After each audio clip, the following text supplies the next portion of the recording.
Hello, I'm CJ Phillip, and welcome to Dancing Bmore's Directors Table Talk. Directors Table Talk, huh, huh. What you wanna know, where you wanna go, player. Directors Table Talk, huh, huh. What you wanna know, where you wanna go. Directors Table Talk, huh, huh. What you wanna know, where you wanna go, player. Directors Table Talk, huh, huh. What you wanna know, where you wanna go. I have the privilege of working with so many talented young people, creating vibrant theater, video content, podcast, puppetry, you name it. And I remember what it was like when I first started directing. I needed mentors, cheerleaders, friends. I needed to watch and really listen and ask questions of others who'd been doing this a little longer than me. And I loved it. I had so much to learn, and I still do.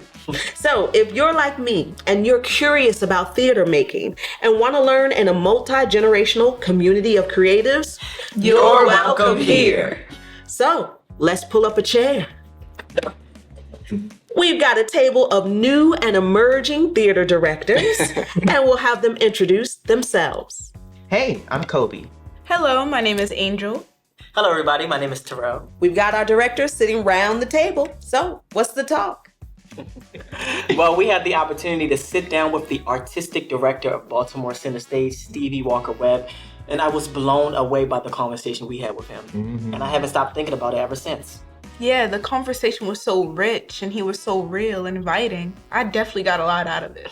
Let's take a listen. I came to Baltimore for the first time 3 years ago to direct The Folks at Home. Okay. Stephanie Ibarra is a friend of mine, the previous artistic director. And I was supposed to take an Uber from Penn to here, but it was such a beautiful day. I was like, I'm gonna walk. And like by the time I walked from Station North to Mount Vernon, I fell in love with the city. Like completely fell in love with it. And so then I came back 2 years in a row to do a show each season. And then it was just like every time I would come, I would just stay longer. My agent would be like, "Are you coming back to New York?" And so this last time I came, I just was like, I'm moving to Baltimore. I'm never leaving. I think it's like really one of the most special cities I've ever been to. So what did you ask Stevie Webb? Well, he talked about mentorship a lot. And so my question was, how has his mentors shaped and influenced his work? I think mentorship is so important. Like I wouldn't be who I am. I tell people all the time, I'm a product of a lot of love and a lot of investment. There's that quote by Maya Angelou where she talks about, you stand up as one, but you come as many, right? And anytime you get ready to do something that's important, like you should go get anyone who's ever been kind to you, living or dead, like your ancestor that you'll never meet, a stranger that smiled at you. Go and get them and say, "Come with me. I got to do something important today," right? And that's the power of mentorship, so that when you show up, they see you, but they feel the presence of all the ancestors that are on your left and right. But so many mentors. I mean, if I started naming them, the custodian at my church, Brother Quigley, who's no longer with us, but also was he was a custodian, but also a deacon, and also ran the junior usher board, and like taught me how to like stand up and pass out flyers and the importance of concierging people when they come through the door at the church, right? Oscar Eustace, who runs the public theater in New York City, who when I moved to New York, a country bumpkin. Like my accent was so thick back then, and people would sometimes think that I didn't have an intelligence just because of the way that I sounded.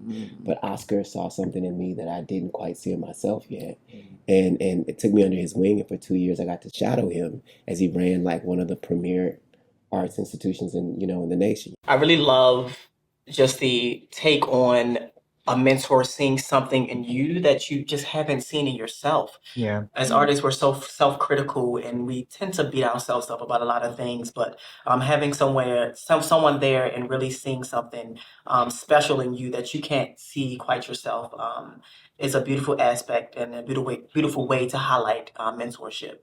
Absolutely. And I want to piggyback off of just why mentorship is so important, even if the mentorship is not pertaining to anything identically parallel to what you're interested in. Like in high school, one of my mentors was Torrey Smith, who's a football player. And around like 2017, 2016, he had a mentorship program that spanned across Baltimore young teenage boys. And the program basically just taught them about like leadership skills and responsibility and just how to become a young man. And even though like I'm more of like a theater person or music, and like, you know, he's football, and a lot of the other kids in the program kind of related to him in that sort of way, just having that mentorship from him, I still gained a lot from it in other aspects. Just because of the fact that he believed in me and wanted a future for me in whatever shape and form that may be. And so, and that's a really beautiful thing about working for Dance and Bmore, is that we get to be somewhat of a role model to people that we come in for and do activities with and engage with on a weekly or daily basis. Yeah.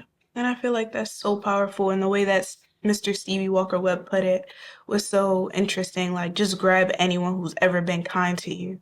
Even if, like, you haven't met them, like, they're your ancestors. And the way he referenced Maya Angelou, I think that is so important for us to, like, recognize and give the people who have mentored us and been kind to us, who've cared about us, and put that energy in to get us where we've gotten now. To give those people their flowers, their props, to remember I'm not just here for me.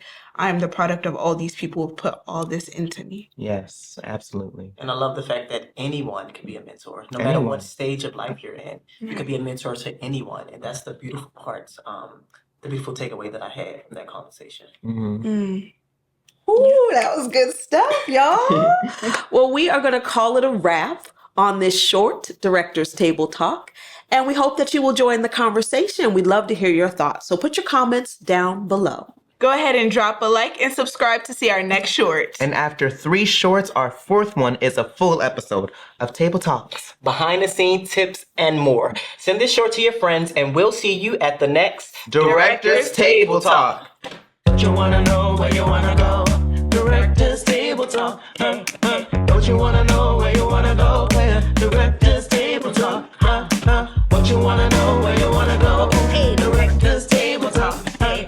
What you wanna know where you wanna go? Director's Table Talk. What you wanna know where you wanna go? Woo! Director's Table Talk. Director's Table Talk. Director's Table Talk.